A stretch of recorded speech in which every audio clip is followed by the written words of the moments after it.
第190章解决麻烦。你是什么东西？敢这样和我说话？闻言，魔星先是一愣，紧接着瞧着萧炎那年轻的面孔，顿时大怒。萧厉两人是墨铁佣兵团的团长，与他说话不客气倒是没什么奇怪，可这看起来犹如一个少年的小家伙，居然也是敢这般毫不客气地辱骂于他，如何让的魔星不恼羞成怒？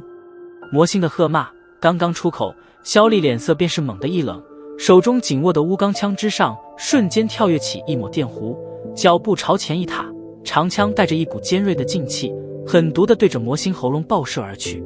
突然下杀手的萧厉让得魔星脸色狂变，他没想到对方竟然如此大胆，不过萧厉的实力在他之上，所以他只得极为狼狈地赶忙倒退着。而在倒退之时，脚掌忽然一崴，竟然便是在大庭广众下一屁股坐在了地面上。萧厉，你敢杀我，我们团长不会放过你们的。望着眼瞳中急速放大的银色枪尖，魔星脸庞上浮现一抹恐惧，尖声喝道：是！长枪在距离魔星喉咙处半寸时忽然骤然停顿，其上所蕴含的尖锐劲气竟然是透过空气的阻碍，将魔星的喉咙处划出了一条小小的血痕，顿时鲜血汩汩地流淌而出。你算个什么东西，也敢和我兄弟如此说话？望着那任由鲜血直淌，可在长枪的贴身之下身体动也不敢动的魔星，萧厉不屑地冷笑道。咽了一口唾沫，魔星额头之上浮现许些冷汗，小心翼翼地用手掌撑着沙面如后了几步，然后狼狈地窜进了队伍之中，怨毒地道：萧厉，你们有种，我这就回去向团长汇报，你们墨铁佣兵团等着大难临头吧。说完，魔星生怕那杆犹如鬼魅一般的长枪再度袭击而来，一声吆喝，带着人赶忙转身逃窜。望着那犹如丧家之犬一般狼狈离开的杀之佣兵团，周围围观的众人都是忍不住地发出整齐的嘘声。老霍对着魔星等人逃窜的方向不屑地撇了撇嘴，萧厉回转过身，对着萧炎摊了摊手，道：现在当着这么多人的面将那家伙撵了回去，我想我们和杀之佣兵团的梁子也算是结下了。等那魔星回去后，添油加醋地对着沙罗一通报告，恐怕明天杀之佣兵团就会整合人员前来抢这块地头了。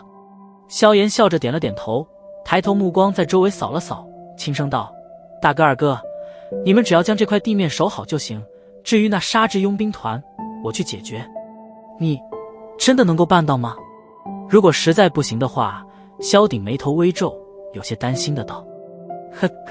一个大斗师而已。笑眯眯的点了点头。萧炎对着两人挥了挥手，拉过旁边的一头驼马，跃了上去，微笑道：相信我，我会让那杀之佣兵团这段时间跟乌龟一样的缩在石墨城。说完，萧炎脚跟轻踢，驼马带着一缕黄尘飞快地对着石墨城奔驰而去。望着那逐渐远去的萧炎，萧鼎与萧厉对视了一眼，都不由得苦笑着摇了摇头，半晌后方才无奈的道：算了，希望这小家伙真有我们所不知道的底牌吧。如果实在不行的话，以我们墨铁佣兵团的实力，沙罗也并不敢太过嚣张，毕竟真要拼杀起来，他们杀之佣兵团也绝对会损失大半，这种损失他可承受不起。一旁萧厉摊了摊手，笑盈盈的道：我很好奇小炎子是否能真的让得罗布那家伙乖乖的待在石墨城中，拭目以待吧，我相信他。轻笑了笑，萧鼎低声道：沙漠的月亮遥遥地挂在天空之上，犹如一个巨大的银盘一般，淡淡的月华从中倾洒而下，将黑夜中的石墨城笼罩其中。在石墨城偏西的地带，巨大的庭院灯火通明，不断有着嬉笑打闹之声从中传出。大院的半空处用木杆悬挂着一副旗帜，旗上绘着杀之佣兵团5个大字。黑夜之中，一缕清风刮过，将旗帜吹得扭曲了方向。在大院中央位置的一处房间之中，淡淡的灯光将房中的黑暗完全驱逐。房间之内有着2人，其中一人赫然便是下午与萧炎他们有过冲突的魔星，而在那守卫之上的一名中年人，自然便是杀之佣兵团的团长罗布。团长，萧鼎他们现在是越来越嚣张了，要知道我们沙之佣兵团才是石墨城的老牌势力啊！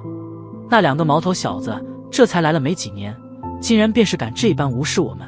若是放任他们继续发展，恐怕后患无穷啊！魔星舔了舔嘴唇，声音阴冷的道。守卫之上，中年人抬了抬眼，他瞟了一眼下面的魔星，淡淡的道：打听到他们究竟在那里做什么了吗？没有，我带的人根本还未接近，便是被萧丽他们撵了出来。脸庞微微一红，魔星尴尬的道。闻言，中年皱了皱眉头，轻哼了一声，显然他对魔星的办事能力有些不太满意。听着哼声，魔星额头之上浮现许些冷汗，赶忙道：团长，虽然并不知道他们确切的目的，可能够让那萧鼎那狡猾的家伙都如此倾尽全团之力来寻找的东西，绝对不是寻常之物啊！而且他们所在的范围刚好是在石墨城之外不远，所以我们能够有大把的借口插脚进入那块地带。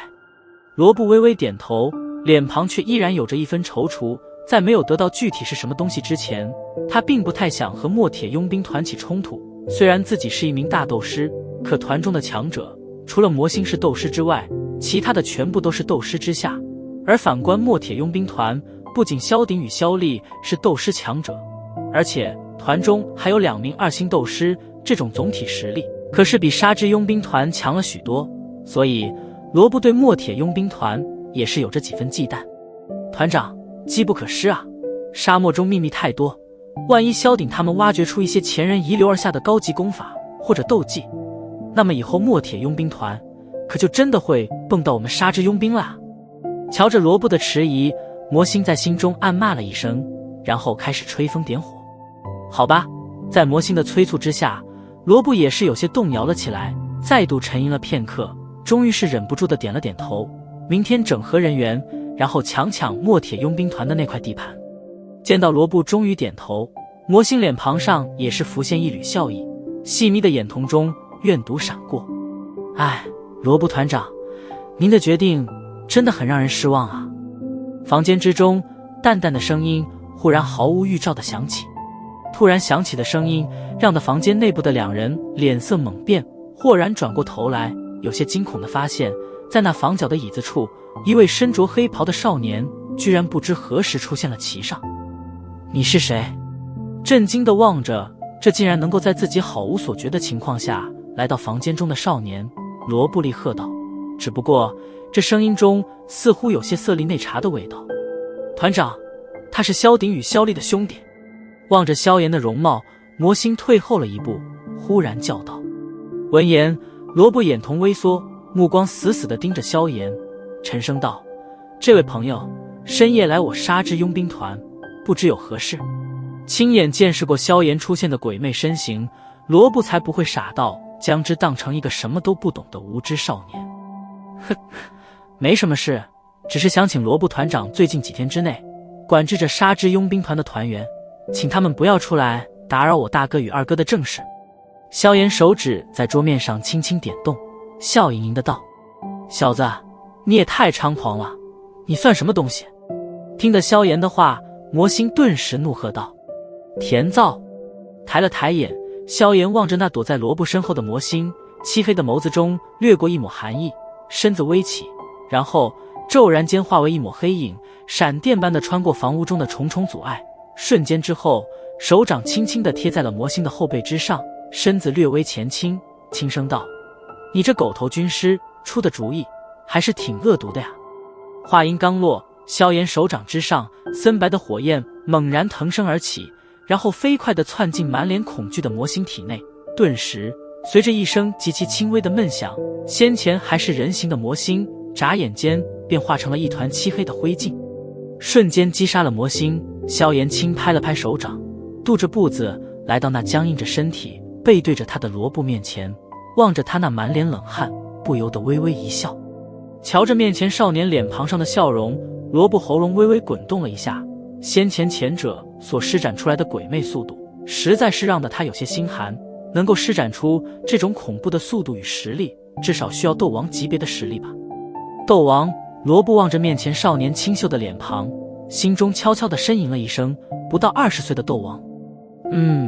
先前我提的事情，萧炎把玩着掌心中的森白火焰，微笑着问道。咕，咽了一口唾沫，罗布抹了把额头上细密的冷汗，脸庞露出一抹难看的笑容。他极为识相的干声道：权依大人所言，杀至佣兵团，绝对不会再进入那块地狱半步。